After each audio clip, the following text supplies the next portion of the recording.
And we're back again for the final segment. And we're back again for the final segment of Pop Culture Cosmos. This is Gerald Glassford from Pop Culture Cosmos and Game Source talking to you out there. We truly appreciate you being part of the program. And I've got here today the main man when it comes to the WWE. It is Chris Bahner. How are you, my friend? I'm doing good, Gerald. Doing good. How are you? How are you doing? I'm doing well, thank you. That's good. Looking forward to a great upcoming matches when it concerns the Royal Rumble, which is one of the major and marquee cards of the year for the World Wrestling Entertainment, as far as it leading as a key component and a key cog as far as that trip down to WrestleMania in March or April or whenever it hits, soon enough. So as far as it's concerned, who are your picks so far for the Royal Rumble, and how do you see as far as the outcome is concerned as of right now? Because we got favorites like The Undertaker, Brock Lesnar, Bill Goldberg, Braun Strowman. As far as that's concerned, Seth Rollins, as far as all having a very high output. I'm looking at some of the odds that are out there. That they're just really, those seem to be like the favorites, but there could be a lot of other individuals in play as far as Dean Ambrose is concerned. Also as well, Randy Orton, Bray Wyatt. Those are some of the names that have been announced so far that really look like major contenders to win the Royal Rumble, being that it usually is a good kickoff for the winner towards the main event at WrestleMania. What are your thoughts as far as initially who might prevail in the big Royal Rumble? Well, see, I mean, the biggest thing with the Royal Rumble, 30 men enter and 29 leave, only one stands. And out of all those people, you want to make sure it's someone who's going to make a big presence in the WWE, both at WrestleMania and just because they're already in one of the biggest events in, history, the Royal Rumble. Everyone knows that name. Having big names like Goldberg, Brock Lesnar, Chris Jericho, The Undertaker, amazing, amazing fighters, and they've been around for the longest time. But I don't know how much longer they can last compared to the younger ones like Seth Rollins, Xavier Woods, Luke Harper, and Bray Wyatt. I think those are the better contenders to see people or to see better matches in the WrestleMania Well, era. I know a lot of their industry is predicated off not just those shows that everyone sees out there in Raw and SmackDown and whatnot, Mhm. but since they tour over 200 and let's say 50 odd days a year, there's a lot of house shows that they actually gain a lot of revenue from, and they, for the most part, should have a champion that tours along with it. Now, for a time, they used Brock Lesnar as their world champion and Yeah. as the person who held their title and was a part-time champion because he never really did house shows of any kind. But my question to you is, would you put the hands in the, would you put the title in the hands of a marquee name, or would you put it in the hands of someone who's going to be there for the WWE on a regular basis? I would honestly put it to someone who's going to be there 24/7, bend over backwards for the WWE. I mean, look at the two champions now, AJ Styles and Kevin Owens, both coming from NXT, both wanted all the marbles, and so they put all their marbles in the game, and now they have the championship. To make sure that they're going to stay, they need to have someone that they can commit to and actually keeps coming every single Monday and every single Friday, and every house show that's out there. They need to make sure that there's someone that can play the regular uh roles, just here's a regular fight to build up a rivalry, and the championship roles when pay-per-views come by, or if they throw a championship match in the middle of a week. They want to be able to show all of that at any given time. Someone like Brock Lesnar or The Undertaker that can only show up once a month, maybe once every other month, it's it's hard to say, hey, let's build up this rivalry when he's not here for the next month and a half.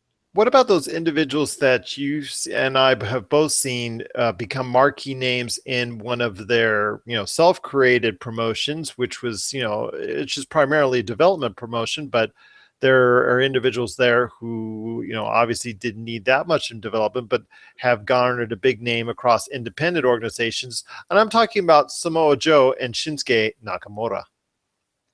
So they're great fighters. I give them 100% of their credibility, and I love them, especially for the fighting that they do, in their respective fields. The WWE being the biggest wrestling entertainment show in the world, not even just the United States anymore. That's every pay-per-view is broadcasted in, I think, like 18 different languages now across dozens of countries.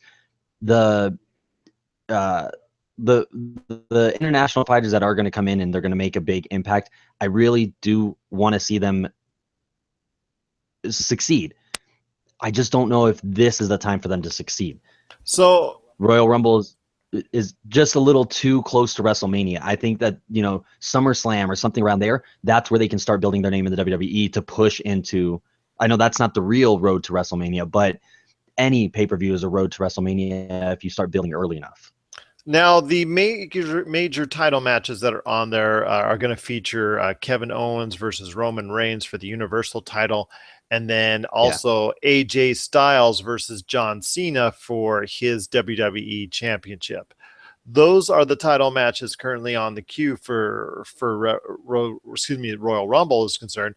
What are your thoughts as far as who may prevail, and will they take the titles on both occasions all the way to WrestleMania? So I'll start with the Universal Championship with Kevin Owens defending it against Roman Reigns. I've always been a supporter of Roman Reigns, and that's maybe a fan, opposite. He's not, always the most popular person out there, but I stick to him because I always kind of agree with what he has to stand for.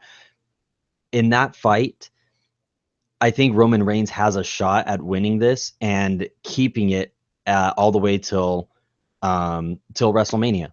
And it's not just because I'm a fan of him, but I think as a fighter, it seems like Kevin Owens is about to lose his chance and maybe either get a rematch at WrestleMania or Elimination Chamber or something. But I think Roman Reigns is going to win it on Sunday and then move from there.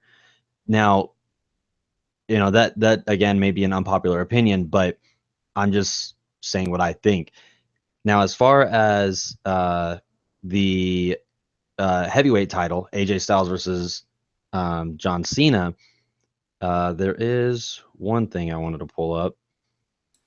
So that is when you're talking about John Cena versus AJ Styles obviously has worked extremely hard to overcome a lot of misconceptions in regards to his character, in regards to his promo ability, and in regards to his stature within the industry. He's made himself into a top level athlete and a top level wrestler as well, and garnered and deserved the recognition that he's gotten.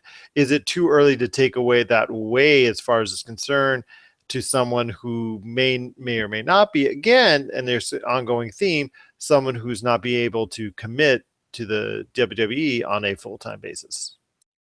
Well, one thing I have to say, he's going up against.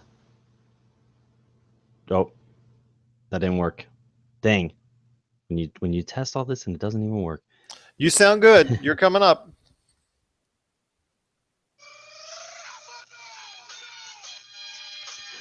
When he's going up against John Cena like that, I want to say John Cena's going to win this, but I agree he's not going to be able to commit all the time to it.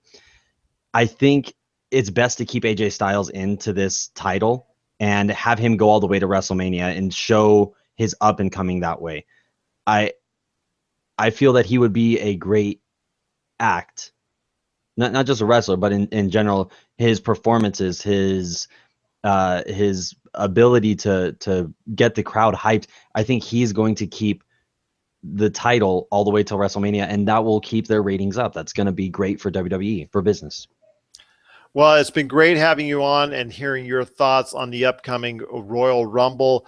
We look forward to hearing your analysis once the event is done for next week's episode. I'm glad that you're going to be able to bring that insight into the WWE as far as it's concerned, and it'd be very interesting how it plays out. The Royal Rumble definitely is one of the most interesting matches of the year.